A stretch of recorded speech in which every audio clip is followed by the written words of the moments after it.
Sa pagpasok ng digital age, tila nababaliwala na raw ang pagsusulat kamay at tamang pagbaybay o spelling. Ang uso kasi ngayon paggamit ng mga tablet at shortcut na spelling katulad ng sa pagte-text.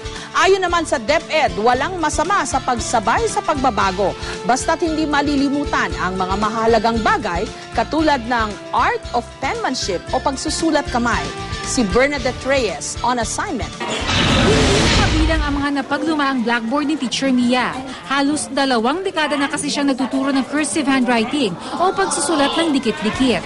Pero sa paglipas ng panahon at pagpasok ng makabagong teknolohiya, tila nawawala na raw sa uso ang pagsusulat kamay. Bagay na ikinadidismaya ni Teacher Mia.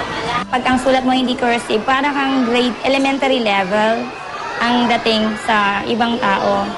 Kasi di ba parang more on na-achieve mo na yung higher education kapag you know how to write in cursive.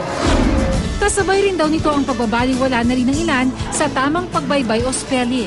Imbis na bubuuin mo yung salita, sasagyan nila, yung hawa, sige, ge with H pa yon.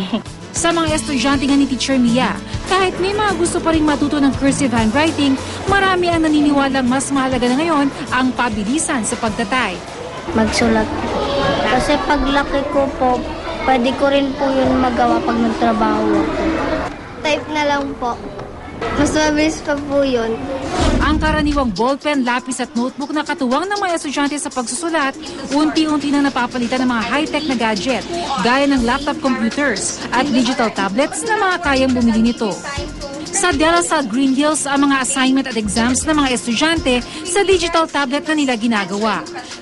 Para kay June Losada na gumawa ng software para sa mga digital tablet na ito, tama lang na sumabay ang kabataan sa agos ng panahon. Merong isang educator, si John D. who said na, tagalugin kayo natin na pagka raw nagturo tayo ngayon kung paano tayo tinuruan kahapon, ay ninanakaw natin yung kinabukasan ng ating mga kabataan. Bago pumasok sa eskwela, meron ng halos 5,000 oras sa harap ng telebisyon eh. Meron na silang halos 2,000 oras sa computer. Bigyan na natin ng tamang kasangkapan, ng tamang paghahanda itong mga kabataan natin para sa susunod na mga darating na panahon. Ang Department of Education nakikita naman daw ang ginhawa sa pagtuturo at pag-aaral gamit ang mga makabagong teknolohiya. For teachers, it's a lot easier to check journals and homeworks if it is computerized. But the negative effect of computer or technology is it can kill the handwriting skills of the children. Siguro nga'y mahalagang makisabay sa mga pagbabago. Pero may mga bagay pa ring hindi maibibigay ng anumang gadget, gaano man ka-high-tech ito. Bernadette Reyes, GMA News.